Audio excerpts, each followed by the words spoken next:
Le déterminant interrogatif quel, partie 2. Bonjour à tous, bienvenue sur la chaîne.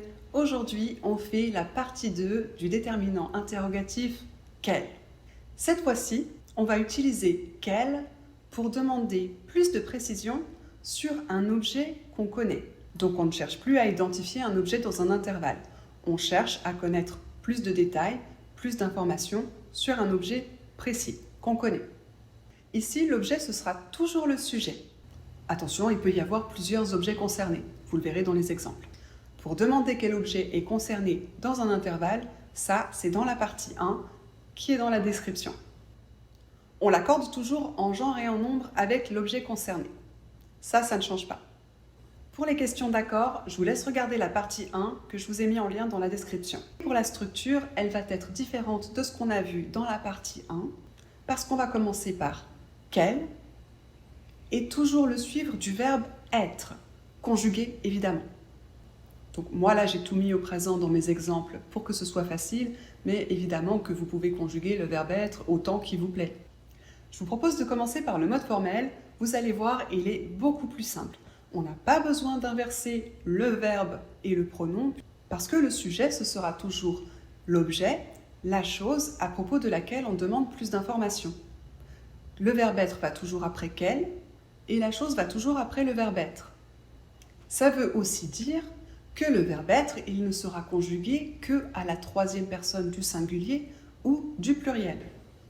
Pour la structure, on commence par quel, toujours accordé en genre et en nombre avec la chose concernée. Le verbe être conjugué, la chose, l'objet qui nous intéresse, et éventuellement un complément s'il y en a un. Évidemment, pour ces questions-là aussi, on finit toujours par un point d'interrogation. Le mode formel, je vous le montre quand même, en français moderne, on s'en sert plus beaucoup. Vous verrez à la fin de cette vidéo qu'avec ces questions-là, c'est un petit peu compliqué, mais je vais vous donner quelques astuces pour vous en sortir. On passe aux exemples. Exemple de questions formelles. Quel est votre travail? Quelle est la date d'aujourd'hui? Quels sont tes loisirs préférés? Quelles sont les règles du jeu? Pour le mode informel, cette fois-ci, il n'y en a qu'un seul. Par contre, c'est un peu vilain de s'en servir dans les contextes formels.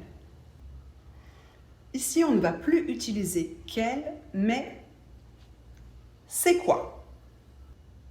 On ne modifie pas c'est quoi. On le laisse comme ça. Même si le sujet, la chose concernée, contient plusieurs objets, on n'accorde pas c'est quoi.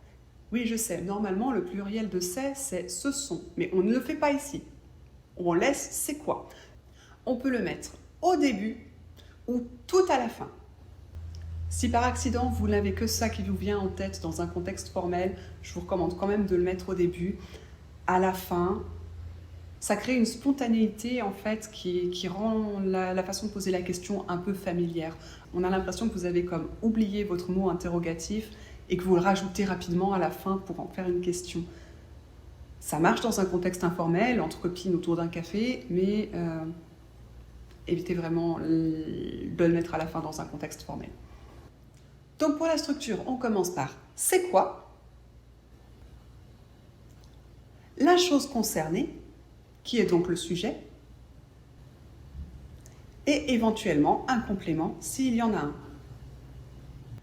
Pour la deuxième structure, on commence par la chose concernée, donc le sujet. Éventuellement, on met un complément s'il y en a un. Et à la fin, on met c'est quoi. On passe aux exemples. Exemple de questions informelles. C'est quoi votre travail? Votre travail, c'est quoi? C'est quoi la date d'aujourd'hui? La date d'aujourd'hui, c'est quoi? C'est quoi tes loisirs préférés? Tes loisirs préférés, c'est quoi? C'est quoi les règles du jeu? Les règles du jeu, c'est quoi? Maintenant, je ne sais pas si vous l'avez remarqué, mais je vous ai dit que le mode formel, on l'utilisait plus beaucoup, et que le mode informel était inapproprié dans les contextes formels. Alors vous allez me dire, ouais, mais qu'est-ce qu'on fait? Et c'est une très bonne question. Alors, on va faire simple et on va revenir en fait à la structure que je vous ai montrée dans la partie 1 et poser la question comme pour un intervalle d'objets quand c'est possible.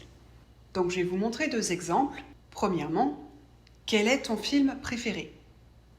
Là, on est clairement sur la structure que je vous ai montrée ici. On va pouvoir reformuler la question et dire quel film est-ce que tu préfères? En suivant la structure que je vous ai montrée dans la partie 1. Ici, c'est facile, parce que préférer, il y a un verbe qui va avec, c'est le verbe préférer. Des fois, c'est un peu plus compliqué. Je vous montre un autre exemple. Quel est ton métier? Ici, on va utiliser le verbe faire ou exercer. Ça va devenir quel métier est-ce que tu fais? Ou quel métier est-ce que tu exerces? Et voilà, c'est terminé pour aujourd'hui. Merci de m'avoir suivi jusqu'ici. J'espère que ça vous a plu. Si c'est le cas, pensez à vous abonner et à bientôt.